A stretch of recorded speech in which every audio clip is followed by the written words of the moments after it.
But then, lads, welcome back to Cossy Podcast. My name is Cossy. Good morning, good afternoon, good evening, wherever you are in all parts of the world. Welcome back to the channel. Welcome back to a brand new video. We're going to be diving into the latest around Arsenal. Rise to Arsenal is done. West Ham have signed the papers. They were just waiting for that green light from the Arsenal lawyers who are checking out the wording of the final documents. The papers have been signed and he is an Arsenal player now. We'll be talking about that. Albert Sambilakonga's injury as well. We'll be talking about the fitness issues around Saliba and Fabio Vieira. Martin Odegaard talks for a new signing, for a new contract actually, are also done. And according to Sky, Timber will be part of the squad in Germany. He will be joining them very, very soon. Hit the like button, subscribe to the podcast as well. I have a question for you in the comment box below. We always have the conversations. It's one of the things I love about this channel and the community. Can Deaclan Rice overtake Patrick Vieira? That's the big question. That's the question for me, for you in the comment box below. Can Deaclan Rice overtake the legacy of Patrick Vieira at Arsenal? Now, I'm talking about Vieira in light that he's the last captain to win the Premier League for Arsenal. I'm talking about Vieira in light that he's the last captain and the only captain ever to win the Premier League with an unbeaten run. The captain of the Invisibles, the big guy. Can Deaclan Rice rewrite history in Arsenal's midfield, but can he also rewrite history in that with the Arsenal captaincy? For example, if we know he will become an Arsenal captain sooner or later. So do you think he will overtake the legacy of Patrick Vieira? He starts from zero right now, but of course he joins a very promising Arsenal side, an Arsenal side that will definitely win the UCL, definitely win the EPL, and definitely win a lot of silverware. So let me know in the comment box below what you think about the legacy of Patrick Vieira and the legacy or potential legacy of Deaclan Rice. Let's get this video to 500 likes. Right, let's start right there. According to Sky Sports, West Ham have signed paperwork and for Deaclan Rice to join Arsenal. It is official on their side. He is no longer a West Ham player. He can never go back. Medicals completed. The deal can no longer fall through. They have signed their part of the agreement. It's now up to Arsenal to get that announcement done. So Deaclan Rice joins us and he becomes the most expensive English signing and the most expensive Arsenal signing ever in history at £105 million. We've just got our big man. We've just got the most expensive English player in the in the history of the game. And I tell you what this signing is going to have a big impact on how opponents approach Arsenal. I think look, everyone will actually approach Arsenal in a different way. They see us in a very different light as compared to the way they did 4 seasons ago. I think since last season, Arsenal have just rewritten history. We've just rewritten the perspective, the lenses in which you view us. And right now, if you're coming to the Emirates Stadium, you come to one of the toughest sides, one of the toughest grounds, and one of the loudest fans, okay? So that is the atmosphere of opponents, coming to the Emirates Stadium. And if Arsenal is coming to your ground, you will be playing a team that actually picked up some of the most points last campaign away from home. But one thing I wished Arsenal had last season was that damagingly threatening factor. Players that are threatening, players that are leaders, players that the opponent looks at and they get cautious. Now, of course, we do have that in Saka, in Gabriel Martinelli. But if you stop Saka and you stop Gabriel Martinelli, mentally, they don't bring so much to the game. Like a player like Deaclan Rice. I think Deaclan Rice will be our Patrick Vieira. He will be our Steven Gerrard. He will be our Puyol. He will be our Frank Lampard, John Terry. That is the kind of player we have just signed. And that's why at the beginning of this video, I asked you, do you think his legacy will surpass the legacy of Patrick Vieira? Because it doesn't come in only as one of the best midfielders in the world. He actually comes in as someone to be feared, okay? Like a player everyone will be afraid. Top ball winner, top position, top one of the most interesting, box to box players. His dribbling is elite as well. So everyone will look at his quality and they will go, that is the guy we have to put out of the game. And when Arsenal are on the low and Arsenal are on the low, he's one of the persons, one of the players that will lift the spirits on the pitch and also off the pitch as well. So West Ham, thank you so much. You've done it. Look, we are rivals, and I tell you what, we will get maximum points from West Ham next campaign. There's no question about that. We will get maximum points from them. They've given us a very, very destructive weapon. Like this, Rice is a weapon of mass destruction, obviously. Okay, let's talk about Odegaard then, because with Rice now signing, Arsenal have also initiated talks with the representatives of Martin Odegaard to sign him on a new deal. Now, Odegaard did sign, I think that was in 2022, in the summer on a permanent. He's done very well, to be honest. Since then and now, Odegaard has actually been very, very magnificent. And he has just settled the debate. Do we go for Maddison or do we go for Odegaard? Mikel Arteta decided to go for Odegaard and he made him captain, and he's been absolutely phenomenal. Now, I do not know when Rice is going to become captain, but for now, I would like to see Arsenal win the Premier League with Odegaard as captain. I just like his leadership strategy. I just like his leadership qualities. One of those players that don't talk a lot, by the way, I don't see him talk a lot, but his maximum discipline has trickled down to the rest of the parts of the squad. Like, of course, there is some credit to Mikel Arteta here. The profile of player he's choosing and the type of person as well he's going for to sign. But Odegaard as a captain, if he was chaotic, that chaotic nature could have, been seen in all of the other players picking up yellow cards and red cards. Last season, we didn't actually pick up a red card. All season, we didn't pick up a red card.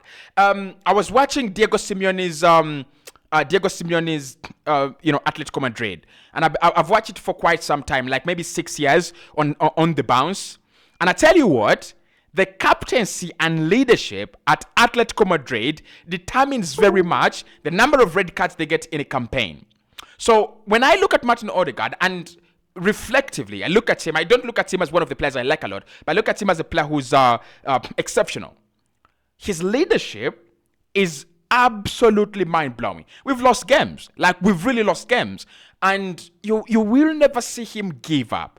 Like, there's so many times where Arsenal have bounced back, and it's courtesy of Martin Odegaard. Southampton, 3-3. He was key in that. Fulham, 2-1. When Mitrovic gave them the lead, he was very key in that. I think the other game was it Brentford? No, it wasn't Brentford. What game was it?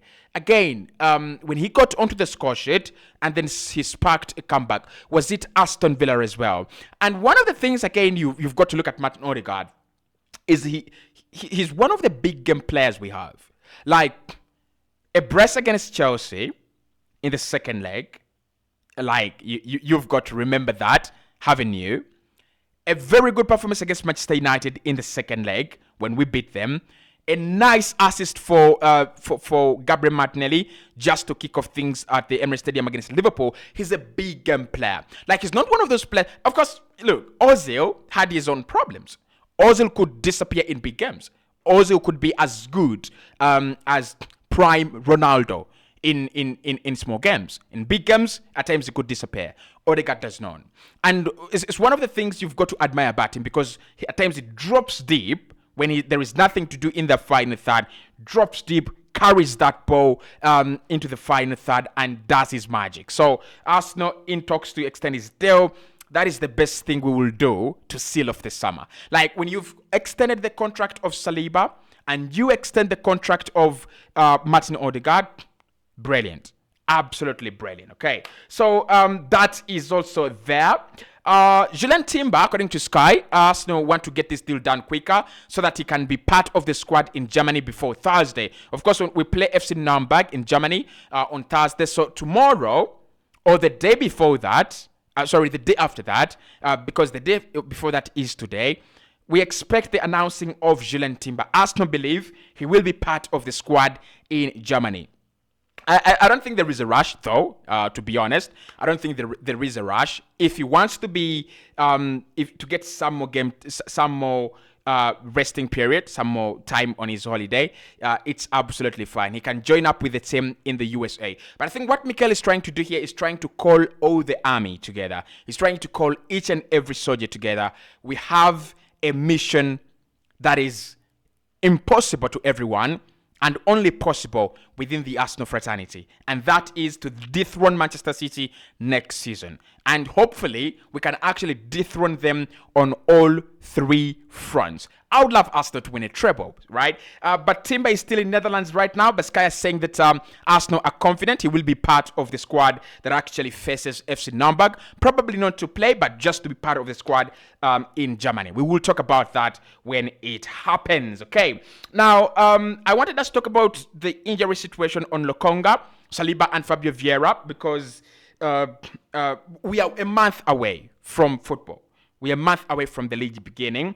Let's start off with Albert Sambi Lokonga. Lokonga has taken to his Instagram and he has posted and confirmed that he's not part of the team that has actually traveled to Germany because of an injury, because of a muscular problem.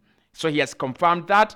Our prayers and thoughts and hearts and minds are with Albert Sambi Lokonga so that he can get much better. I think with Lokonga, it comes at a very bad time. I'm not really sure whether he's going to be part of Mikel Arteta's plans or he is part of Mikel Arteta's plans. I'm not really sure about that. But whether he is or not, this summer is not one to pick up an injury. Like, you want to begin at the same pace as each and everyone else. I think the only player that won't begin at the same pace as each and everybody else is Emil Smith Rowe. Smith Rowe has had a wonderful summer. Like, he's won the under-23s championship with England without conceding a goal and then scoring 2, assisting thrice as well. So he's had a very good summer, and he will be on the positive side of Mikel Arteta, right? But if you're Albert Sambi Lokonga, if you're William Saliba, if you're Fabio Vieira, you want to start at the same footing. You want to start at the same level as each and everybody in the side. Why? If you're Saliba, there is the arrival of Julian Timber. Of course, we know you are such a big centre-back and you are such a very important player for Arsenal. But Timber, his arrival could mean something different. It could change the dynamics of the deal. Fabio Vieira, you are a cover for Martin Odegaard. Odegaard last season was one of the best Premier League players. Like, not at Arsenal, but in the league. So if you want to compete with Odegaard, if you want to prove to the manager, you have to be present in preseason and you have to give your best. So Vieira had a little knock. That's why he missed out on the under-21 championship with Portugal. I can confirm that knock is not, is not something big. He will be part of our preseason.